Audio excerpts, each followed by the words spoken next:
Caitlin Clark didn't slip into the league, she stormed it. In a week, she pulled the cameras, the crowds, the noise. That kind of surge doesn't just shuffle calendars. It shakes people. Smiles stiffen, voices flatten, and the coaches with clipboards step to the mic. They are not clapping. They are setting boundaries. Some tried to shrink the moment. Some shifted the target. Some turned the spotlight from her impact to her attitude. And a few crossed lines you wouldn't expect from leaders. It wasn't chaos, it was coordinated. Push back on Caitlin Clark and make her carry all of it. The welcomes were clipped. Compliments came with disclaimers. Contact was brushed off as normal. Heated moments were downplayed into nothing. Some even questioned if she belonged at all. That's not analysis. That's control, an effort to shrink the story and shove her out of the center of it. This isn't about X's and O's. It's about tone, power, and who gets to define Caitlin Clark. The digs, the silences, the little rephrasings, you can hear the disrespect without the word being spoken. These weren't PR missteps. These were mics catching what slips between the canned lines and polite pauses. Some tried to brand her a problem. Others made her the problem. Most just tucked their jabs into tidy phrasing and hoped the subject would move on. It didn't. While Clark was taking hits, bumped off cuts, absorbing after-whistle contact, the conversation drifted. TV panels stopped asking why defenses were loading up on her and started asking whether she talked too much. The focus shifted from the fouls she took to the volume of her voice. And that pivot wasn't just media, it echoed on the benches. Instead of breaking down her actions, some coaches turned the story to tone and generation. A clean dodge of the real truth: she's dictating the game. More crap than Caitlin too. Caitlin be in there talking like that's just what they did. I saw her and Melissa get into it the other day. Like, it's just, it's a different generation. This isn't praise from Becky Hammon. It's irritation dressed up as observation.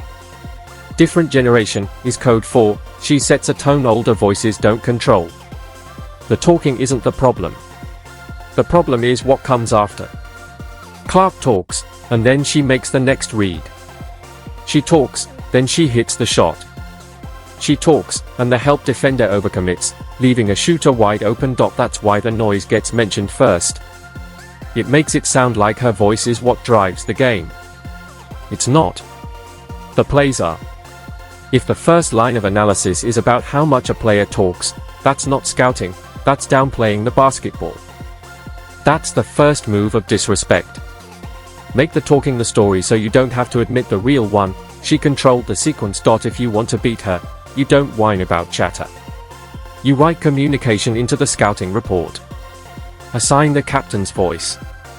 Assign the huddle rules. Because if you don't, one guard will be running your team before the first media timeout. That's not on Clark.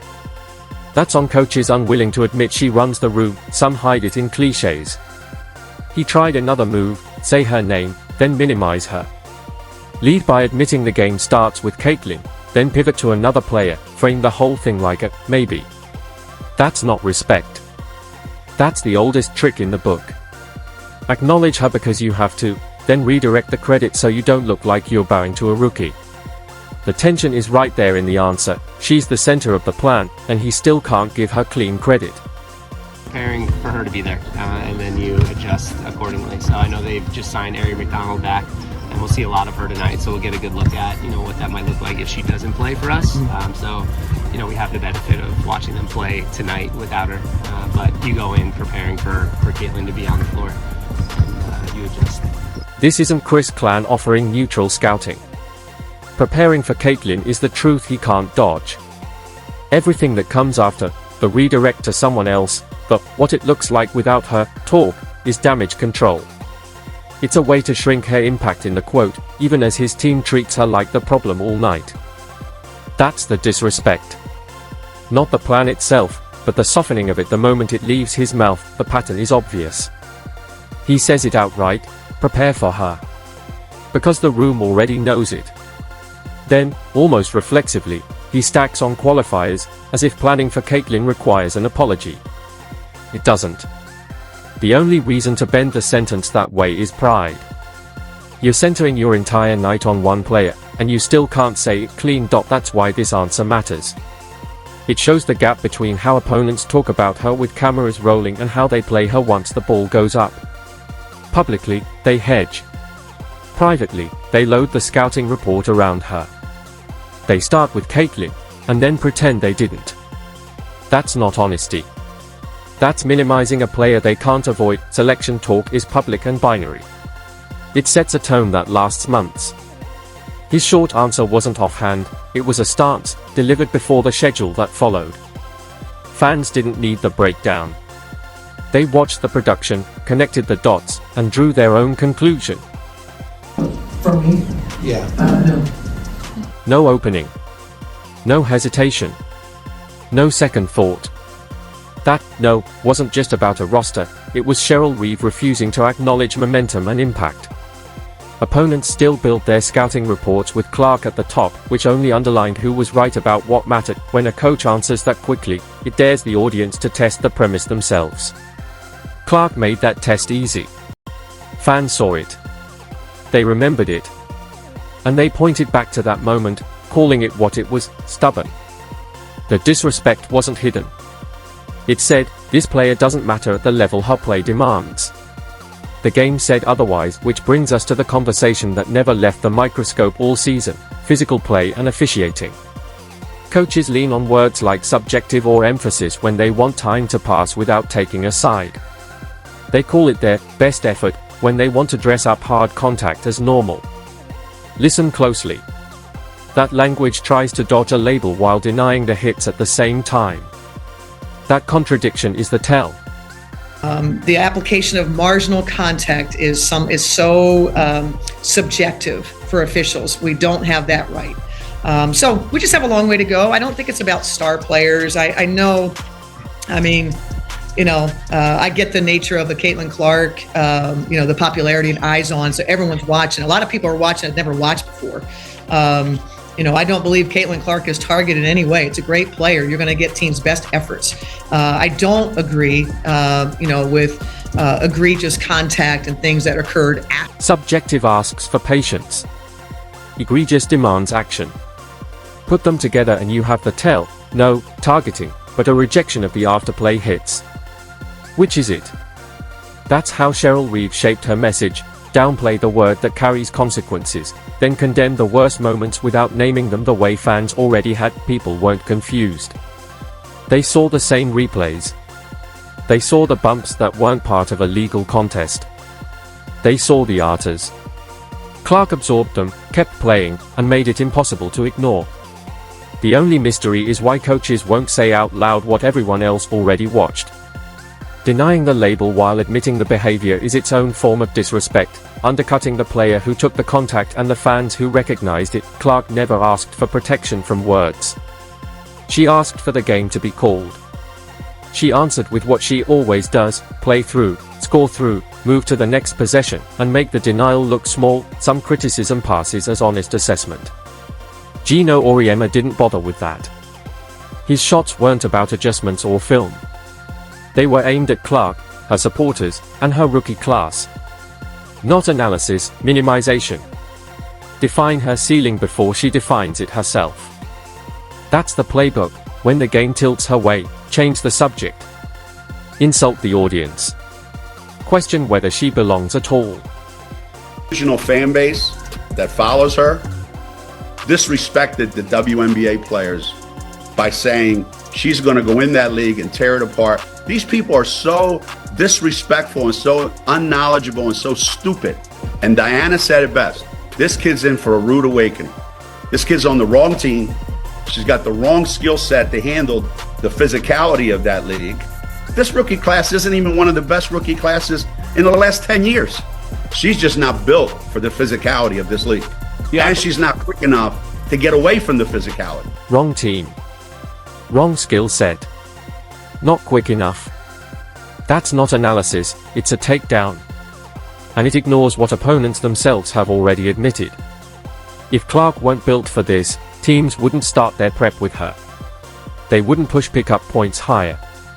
They wouldn't send extra help. Those adjustments are reserved for problems they respect. The contradiction is right there. The loudest attempts to bury her come from outside the league, while inside it, coaches keep centering their game plans around her. That mismatch reveals the truth. When you have to face her, you believe. A Hall of Famer taking swings from a distance says more about the threat she poses than her limits. Nobody spends time discrediting someone who doesn't matter. This tone shows up for one reason: Clark reordered the game, and some people want the old order back. That isn't respect for a big shot, it's an effort to turn a single whistle into a solution. Instead of admitting the move keeps beating defenses, Natalie points to the one moment an official bailed out the coverage and waves it like proof. That's not analysis, it's minimization. It comforts defenders with a story they want to hear, so they don't have to admit the truth: they didn't stop the shot. The whistle did. You mentioned, how deadly Caitlin can be on the left step back. How happy were you that the double step back got called to travel? They didn't let her get to that. Yeah, that's a great call, right? I mean, yeah, it was actually on the other side, so I actually didn't see it. All I saw was like Tip just go like this, and so I'm like, must have been a great defensive stop. So again, credit to Tip. She understood how to, maneuver her and get her to see it again. She didn't even fully see the play, but she still used it as a model. That's the tell. Celebrate the whistle, credit a teammate, and act like the move is erased. But it's not. One call doesn't delete the left step back. The next clean look lands the same way, over a late contest, 3 points on the board. Framing a superstar signature shot as "we gotta travel" is the easy way out. It downplays skill, elevates a bailout, and spares the locker room from admitting the truth: you're not stopping the move. You're hoping the ref does. That's disrespect, writing off what she's doing with one clip instead of owning how often she buries that coverage with no whistle at all. And after holding up one whistle like it solved the problem, Natalie pushes further. She questions Clark's toughness. Now it's not tactics, it's narrative. Every bump becomes a win, every whistle a prize the defense supposedly earned. Call it what it is, a pre-frame. A way to make her scoring through contact look like the exception, when in reality, it's the standard. You guys, saw what we're doing, right? But like I said, just to the prior press conference before was we were being disruptive. We know that she doesn't like physicality, right? We know that she wants to get to that left step. Doesn't like physicality. That's not scouting, it's disrespect. The clips say the opposite. Clark takes hits and keeps the dribble. She absorbs bumps, creates space, and when teams top-lock the step back, she flips the angle, snakes middle, or burns the gap with a shake cut. Send the trap and she drops the pocket pass or fires the skip on time. If coaches truly believed she wanted no part of contact, they wouldn't body her at the catch, send early help, or gamble on foul risk just to knock her off rhythm. Their actions expose the lie. The claim is a shortcut, a way to make the solution sound simple and the player sound soft. It doubles as a shield. If she beats the coverage, they can say she finally handled the physicality instead of admitting she read it and punished it. The reality is clear. To erase the left step back for a full night, you have to sacrifice something else: open corners, short rolls, slip cuts. That's the cost no one wants to say on camera. So instead, they say she doesn't like contact. That's not analysis, it's minimization. This is the oldest move in the book. Pump up the team's toughness, name the coverage, brand Clark's make as a tough shot. It sounds respectful, but it's a dodge. It turns a repeat outcome into a one-off and keeps the spotlight off the truth: she beat the plan when it mattered. Our toughness, I think that our toughness, how we cover the ball screens, how we were aggressive on Clark, for example, even if she scored and she made a tough shot at the end, but in general, our energy was good. Calling it a tough shot is the polite version of disrespect. It treats a pattern like luck. It tells the room you can live with it, when the reality is you keep losing to it. If Clark is the one getting the last clean look possession after possession, that's not random, that's control. Hiding behind words like toughness and energy avoids the simple truth: she decided the possession. Until you admit that and change something real, you're not living with it. You're handing her the finish and pretending it's a coin flip. Another move, praise the pieces around her instead of naming the center. Talk balance, talk speed. Those things matter, but they all flow from one source. Help leans toward 22. The next penetrator benefits. Spacing holds because no one wants to tag off shooters. The fastest guard gets long closeouts and wide lanes. Coaches can call it the group. The tape still tracks back to the same place. Everybody in this league is hard to beat. I think they're playing really well right now. I think they're a balanced team. They've got, I do want to give a shout out to Ari McDonald. I think she's done a tremendous job there. She's found a home and she's really elevated their group. Kelsey Mitchell is, I think, the fastest guard in the league in terms of... Line Roberts sounded neutral, but she wasn't. Her answer was an indirect admission that Clark's gravity makes those traits pop. You need speed because the help is already leaning toward her. You need balance because the weak side has to stay honest when she draws too. Talking about everyone else is a way to dodge crediting her for creating the conditions that make those positives possible. It's polite, but it's still a dodge. The highlights put the credit back where it belongs. If Clark weren't bending your defense, you wouldn't need that speed and balance just to survive the night. Roberts chose not to put her name at the center of the sentence. The game did. Post-game, the clip loops on every screen, the altercation at the rim, the review, the face-to-face, the crowd buzzing. Reporters turned to assistant Tyler Marsh for his read on the Angel Reese-Caitlin Clark moment. The sequence. The upgrade. The temperature of the game.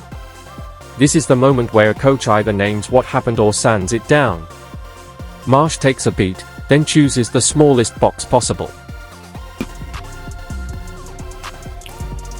Basketball play.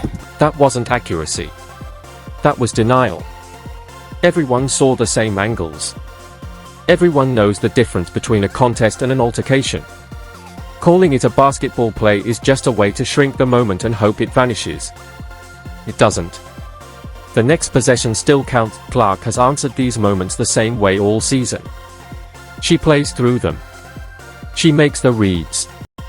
She scores through contact. The labels don't change the outcome, they only show how badly coaches want the story to end. And that's its own kind of disrespect. If you're going to be physical, own it. If you're going to deny it, don't expect fans to forget what they watched. But the story isn't only about disrespect. It's about Clark's response. She takes the bumps, the stubs, the clip quotes, and then she shows up. She buries threes. She reads two to the ball and drops dimes. She closes games. She signs autographs for kids after. She carries herself like she belongs because she does. Coaches can talk around her. They can call contact subjective. They can say no targeting. They can question her fit, her fans, her voice. They can point to one whistle and pretend it's a blueprint. The court doesn't care. Every hard foul becomes a replay. Every glare gets captured. Try to freeze her out of praise, and you only heat up the spotlight. That's the twist they didn't plan for. The resistance is making her bigger. While press conferences redirect, she drags attention back to center court. While ballots and sound bites try to shrink her, she keeps stacking nights that matter. She isn't fighting back with quotes.